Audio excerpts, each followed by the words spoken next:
ఒకే సామాజిక వర్గానికి పోవడం, ఒక 4 స్థానాలు రిజర్వ్లో ఉండడం, ఇవి ఆ ఎమ్మెల్యేకు మంత్రి పదవి వచ్చానంటారా?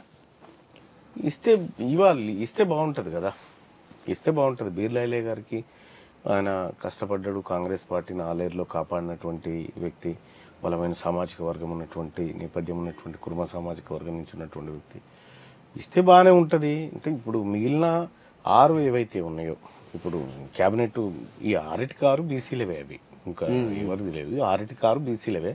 మరి బీసీలకు ఎన్ని ఇస్తుంది మా అధిష్టానం నిర్ణయం తీసుకుంటాం. అంటే రెడ్లు అడ్డుకునే ప్రయత్నం చేస్తారు చివరి వరకు అనేది మళ్ళీ ఒక టాక్ వింటే వాళ్ళు ఇప్పుడు రాజకీయాలు అనేటివి ప్రతి ఒక్కరు డీప్గా అబ్జర్వ్ చేస్తూ ఉన్నారు. వాళ్ళు అడ్డుకొని వాళ్ళు కుట్రలు చేసేటువంటి, లేకపోతే వాళ్ళు ఇంకేదో చేస్తారనేటువంటి స్థాయిలో లేదు ఇప్పుడు సమాజం. అది ఒకప్పుడు ఉండే, ఇప్పుడు లేదు. ఇప్పుడు యువతల పక్షం కూడా చాలా యాక్టివ్ అయింది. కాబట్టి నువ్వు ఎక్కడ ఏదన్నా అడ్డుకున్నావు అనుకో, రేపు నీ నీ నీ ఎలక్షన్ వస్తుంది కదా, అప్పుడు ప్రాబ్లం చేస్తారు ఈ ప్రజలు. సో కాబట్టి ఎవరిని ఎవరు అడ్డుకోరు.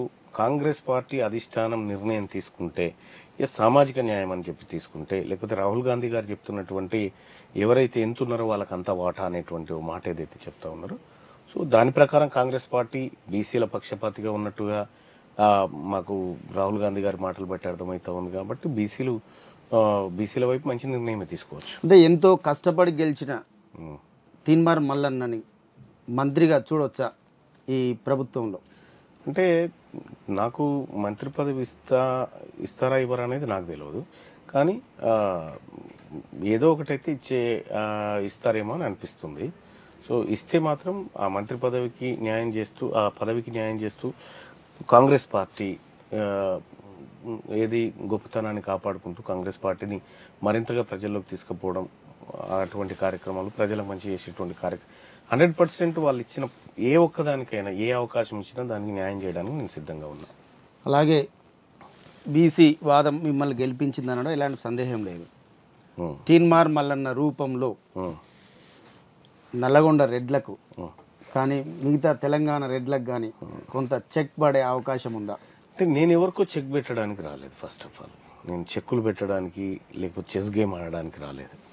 నేను ఈ ప్రజలకు, మెజారిటీ ప్రజలకు మంచి ఎట్లా చేయాలనేటువంటి ఉద్దేశంతో వస్తున్నటువంటి వ్యక్తిని. నల్గొండ రెడ్లో ఇంకో రెడ్లో నాకు శత్రువులు కాదు. ఫస్ట్ ఆఫ్ ఆల్ వాళ్ళు కూడా నిమ్న వర్గాల వాళ్ళే, వాళ్ళు కూడా బహుజన సిద్ధాంతం ప్రకారం బహుజనులే వాళ్ళు కూడా. కాకపోతే కొత్త రాజకీయంగా చైతన్యం ఉన్నటువంటి వర్గం కాబట్టి కొద్దిగా ఎక్కువ సీట్లు పొందగలిగింది. కాబట్టి వాళ్ళలో ఎవరినో శత్రువులుగా చూసి ఇప్పుడు మా టీంలో పనిచేసేటువంటి చాలామంది రెడ్లు ఉన్నారు, మా దాన చాలామంది విలమలు ఉన్నారు మా దాన పనిచేసే వాళ్ళు. అంటే ఒక కాజ్ కోసం వర్క్ చేస్తున్నటువంటి వాళ్ళకు కాస్ట్ అవసరం ఉండదు. సో కాబట్టి నాకు ఎక్కడ శత్రువులు లేరు, నన్ను శత్రువుగా వాళ్ళు భావిస్తారని నేను కూడా అనుకోవట్లేదు. అంటే మీకు ఎంపీ టికెట్ ఇస్తే ఇంకా ఈజీగా గెలిచేవాళ్ళు కదా? అంటే మరి ముఖ్యమంత్రి రేవంత్ రెడ్డి గారు ఏమనుకున్నాడో నాకు తెలియదు. నేను ఎంపీ టికెట్ అడిగిన మాట వాస్తవం. ఆయన మరి చామల కిరణ్ కుమార్ రెడ్డి గారికి ఇద్దామనుకుంటున్నా అనేటువంటి మాట ఆయన వెలిబుచ్చినాడు అక్కడక్కడ, మరి ఇయ్యలేదు. సో ఇక్కడ పట్టభద్రుల ఎమ్మెల్సీ ఇక వేరే అభ్యర్థిని పెట్టలేము అనేటువంటి ఉద్దేశంతో ఇచ్చినట్టుంది. కానీ అంతే, ఎంపీ టికెట్ అయితే నేను ఆశించిన మాట వాస్తవం. అదే ఎంపీ టికెట్ వస్తుందనేది చాలా ప్రచారం జరిగింది. అలాగే మీకు